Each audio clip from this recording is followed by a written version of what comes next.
Hello, and here's our first video when we're going to be talking about power series representations of functions, covering material out of sections 10.6 and 10.8 in our calculus text.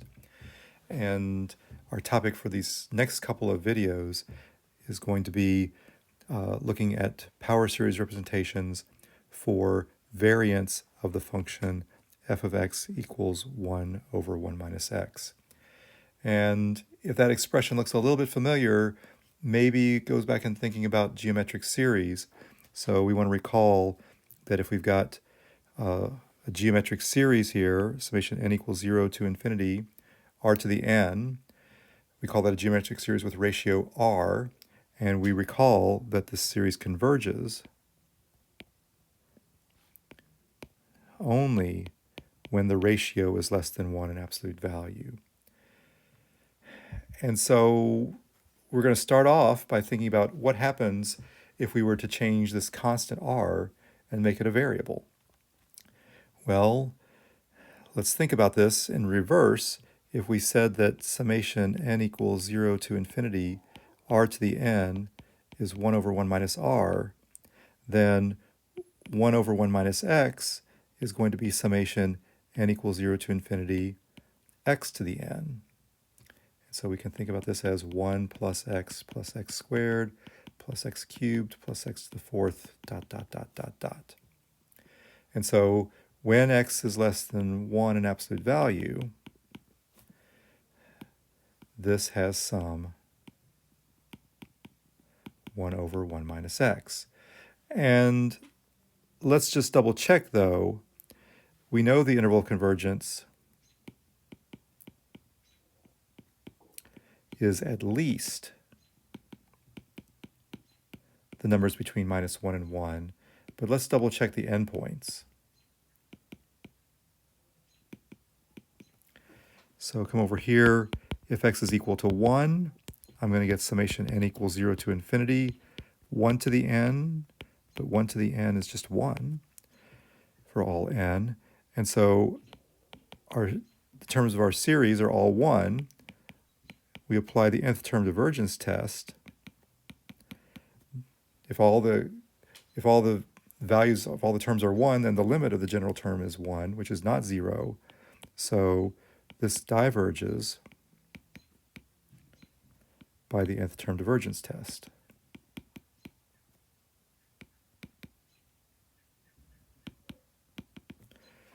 And if n is equal to -1, summation n equals 0 minus 1 to the n, well, a sub n is minus 1 to the n.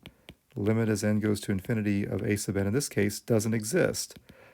It alternates between minus 1 and 1. And so there's no limit. And again, it diverges by the nth term divergence test.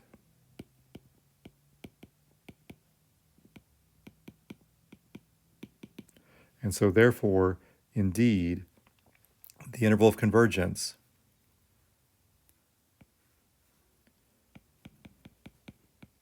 is minus 1 to 1 for summation n equals 0 x to the n. Now, in these first few examples, we're going to be looking at some variants of 1 over 1 minus x and try to figure out what the power series representations are. It's going to turn out that in all these first examples, the endpoints are never going to be in the interval of convergence. So when I talk about finding the interval of convergence in these particular examples, it's just going to be the interior of the interval, and I'm not going to look at the endpoints because we're going to get variations of 1 and minus 1 to the n as our general terms. And so these first three examples, I want to look at using substitution to determine power series representations for these variants of 1 over 1 minus x. And so the first one is 1 over 1 minus x cubed. And I want to just note we've substituted x cubed in for x in 1 over 1 minus x. So we just took this we took this x and we put x cubed in. We've just replaced x with x cubed.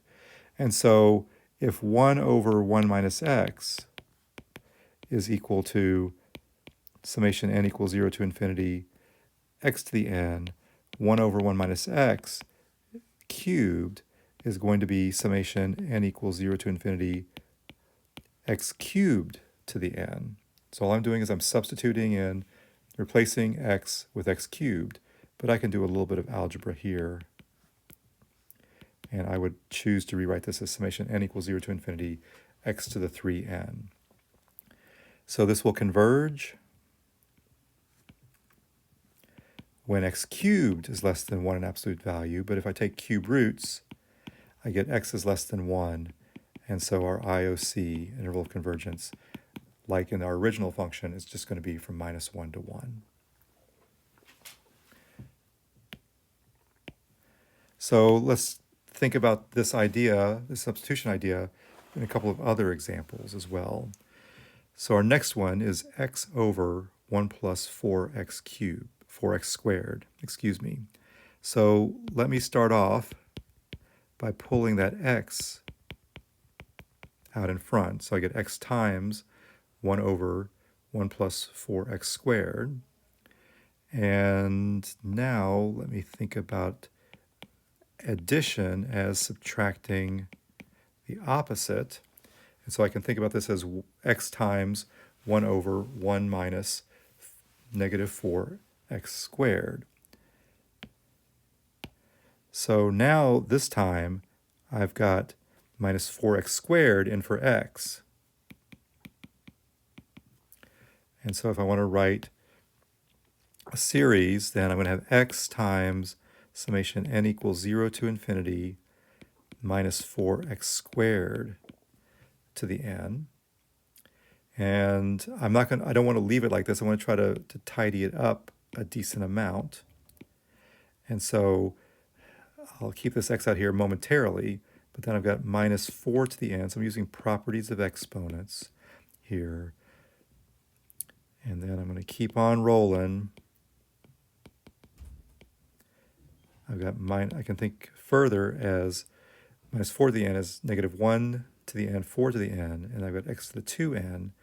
And now if I bring that x inside,